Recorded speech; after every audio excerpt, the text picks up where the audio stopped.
El miércoles 7 de agosto, que es el que viene a las 20 en la Asociación Cultural Armenia, va a estar Jorge Alemán con los nuevos desafíos, ideología fantasma, encuentros y diferencias. ¿Te las arreglaste para que la fecha coincidiera con que pudieras venir a votar? Sí.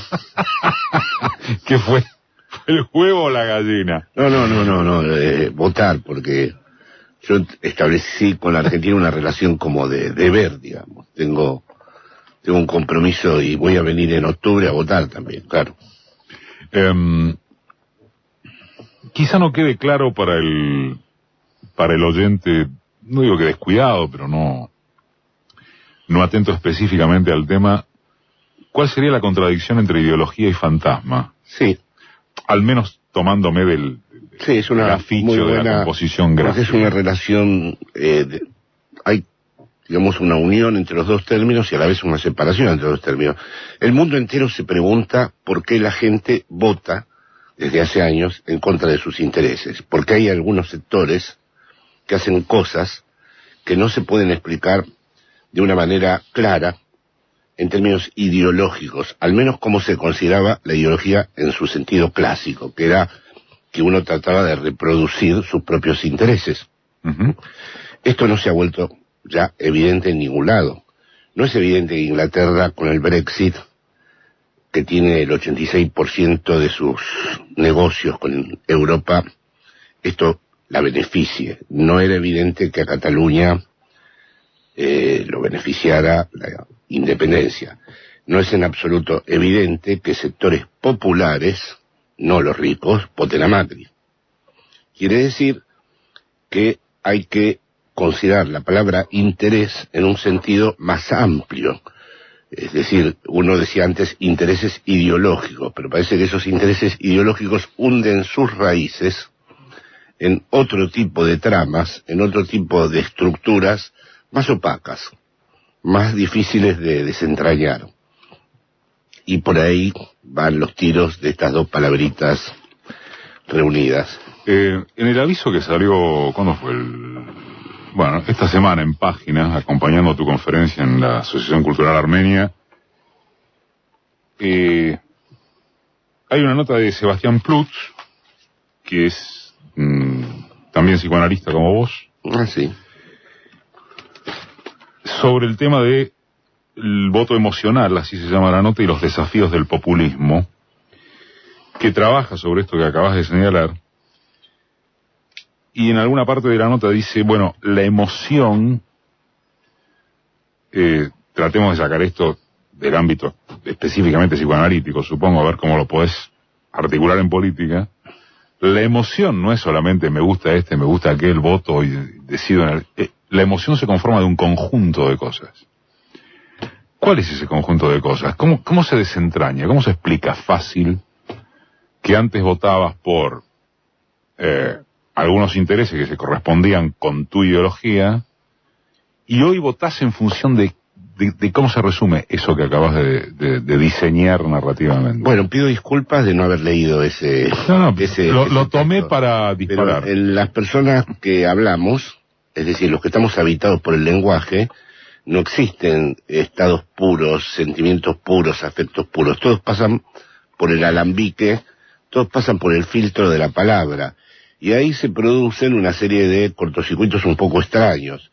Entonces, si los seres humanos se manejaran por sus intereses vitales, lo que Freud llamó el principio de placer, es decir, un equilibrio, una homeostasis, tiendo a mi bien, tiendo a estar en una buena, a que la tensión sea la mínima.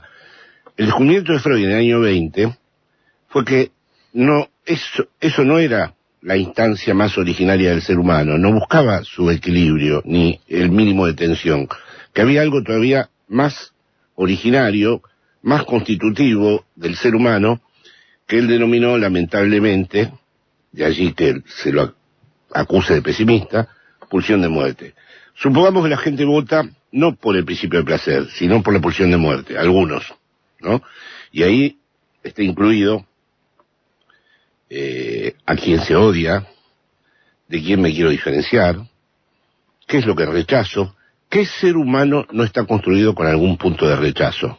¿Quién de nosotros no tiene un rechazo al cual no le encuentra demasiado sentido, ¿no? Contra el que ha luchado, tal vez incluso, ¿no? En su proceso civilizatorio personal, digamos, ha tratado de luchar contra ese rechazo. Pero ¿en quién de nosotros no hay algún punto opaco? Escúchame, ¿y esto se habría exacerbado porque ya no hay proyectos colectivos? Esto es lo que ha ocurrido. Esto que acabas de decir es lo que en el mundo está pasando. Esta civilización, entre comillas, ha roto muchas barreras. Hay una serie que seguramente están viendo ya en Argentina, Years and Years, años y años, que no ocurre en el futuro. Estaba Valeria comentando algo de eso fuera de micrófono. Sí, es el 2019, 2020. Sí. Todo lo que ahora está latente, es decir, las barreras se están rompiendo. Las personas son desenfadadamente racistas, desinhibidamente xenófobas, las personas no tienen ningún problema en decir que sobra gente, las personas dicen cualquier cosa de otra persona, las personas ya pueden referirse sin atenerse a verdad alguna. Parece ser que la civilización ha disuelto algunas barreras simbólicas que siempre fueron muy frágiles, porque si no la historia de la humanidad no hubiera sido la que fue, pero que ahora realmente han empezado a quedar prácticamente sin eficacia simbólica, que son muy poco operativas. Entonces, desde que no hay proyectos colectivos... decir estos negros de mierda, cuantitativamente, ha supuesto en los últimos años, para el caso argentino, obviamente, ha supuesto un crecimiento, y lo decís sin ningún problema.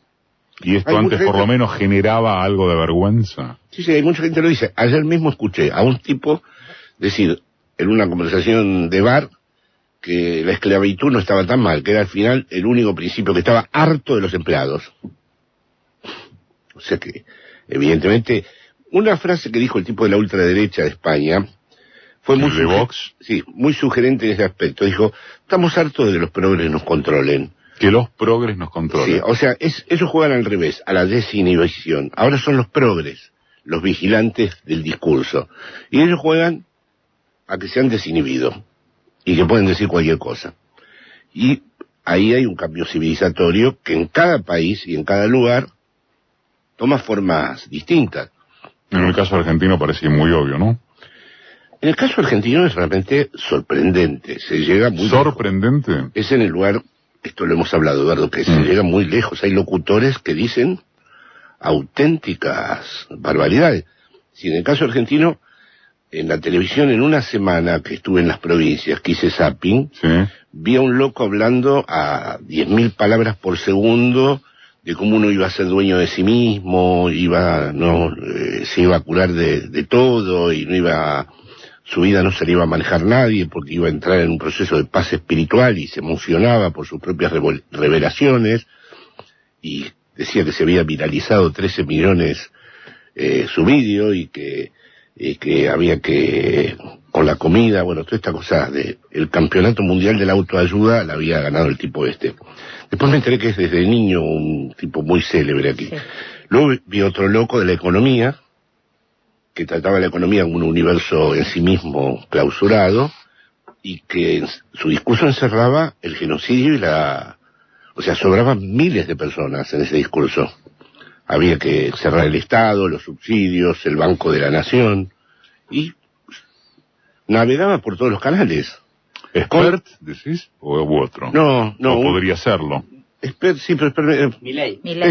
Ese, todos con un toque de excentricidad. Y el otro es Claudio María Domínguez, a quien habías visto. Bueno, y por ejemplo vi a Sebrelli, sociólogo mediocre ya en aquel entonces, llevar todo al colmo de la confusión. Él está combatiendo el totalitarismo. Él y sus allegados en el manifiesto, es decir, Argentina muestra muy bien... ¿Está refiriendo a la solicitada de los 100 y pico de intelectuales que juntó el Macrim? Bueno, intelectuales, sí, una forma de decir, pero... Pero más que a la no solo a la solicitada, sino a un estado de ánimo, ¿no? Es decir, la manera en que el término democracia se ha vaciado definitivamente de sentido, es decir, todos pelean contra un totalitarismo que le adjudican al otro. Es decir, esto está en el mundo también, ¿no? Es decir, que todos son demócratas que pelean, ¿no? O sea, Severini está convencido de que hubo un régimen tiránico que él está colaborando en destituir. Es decir, si a mí me dijeran, ¿está en juego la democracia en este momento? Yo digo, sí, claro que está en juego la democracia. La única diferencia es que estamos considerando dos cosas totalmente opuestas. Es decir, yo evidentemente considero que en el gobierno de Macri hay elementos absolutamente antidemocráticos ya realizados como tales. Y ellos piensan que el otro día, por ejemplo, Rossigner ya directamente hizo la analogía entre el proceso, así usó esa palabra odiosa él, o sea, entre la dictadura y el kirchnerismo. Y en el manifiesto... sí, aclara que estamos hablando de la solicitada, porque alguno prende la radio y se puede suicidar. En el manifiesto de los intelectuales macristas, que es un oxímoron, el intelectual macrista, les hubiera gustado escribir nunca más. En realidad, en el inconsciente de ese texto está el nunca más, porque es no volvamos al pasado, pero... ¿por qué no hay que volver todo esto te parece, y vamos al último corte y sigo, todo esto te parece sorprendente porque es la Argentina o por alguna cosa más? Es decir, ¿no pensabas leer alguna cosa así o ver algunos tipos como Milei en un país como este? Argentina está dando un efecto cuasi apocalíptico en algunos aspectos. Argentina es un drama teológico para mí en algunos momentos. Digo, ¿por qué tanto absurdo sin sentido y dolor? Ya más allá de que pueda racionalmente desarrollar las estructuras teóricas involucradas en todo esto, los procesos mundiales, pero sí, la verdad es que en cuanto a manera en que un país ha ingresado en un proceso autodestructivo, sí, sorprende mucho. Está Jorge Alemán. A pesar de toda la descripción que haces, uno que vive acá, bueno, vos también, yendo y viniendo, y además me consta tu sensibilidad respecto de lo que aquí pasa. En el caso particular de lo que está sucediendo con la campaña electoral, y esto lo decíamos hoy en la apertura editorial, no sé si es pregunta o subrayado para pelotear los últimos minutos, ¿hay alguna reintroducción del entusiasmo, de potencia, de cierto fervor,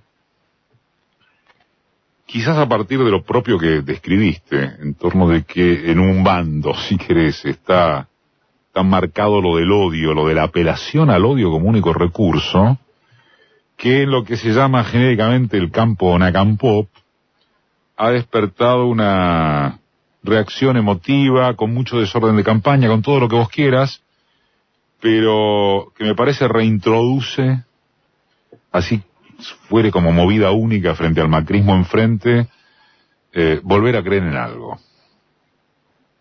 ¿Lo viste, no lo viste, no lo compartís? Sí, yo pienso, no, lo comparto, pero porque creo que hay algo en Argentina, hay muchos países que podrían situarse en este horizonte, pero creo que en la Argentina esa articulación es muy clara.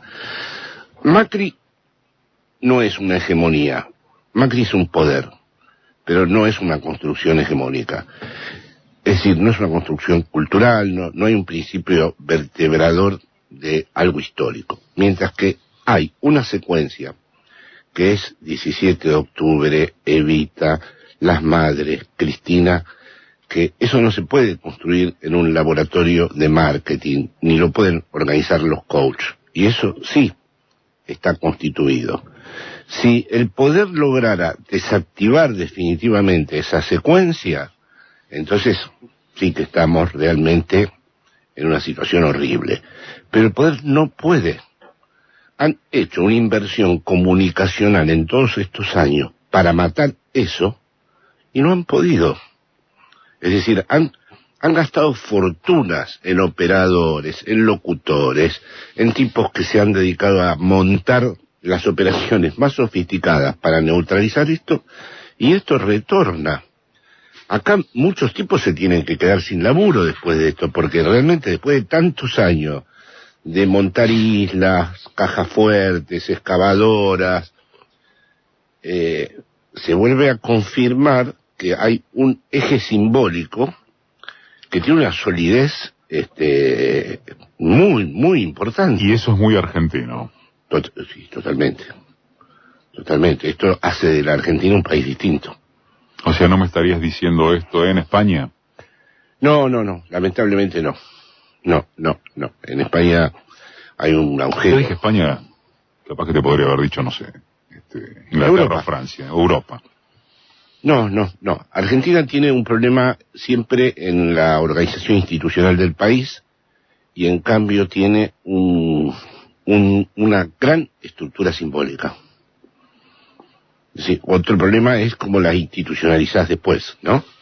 Pero Argentina tiene una memoria histórica que es muy difícil verla en otros lugares. Sobre esto que decís que Macri es un poder pero no una hegemonía. ¿Tiene que ver con que son más un conjunto de eslóganes que de ideas?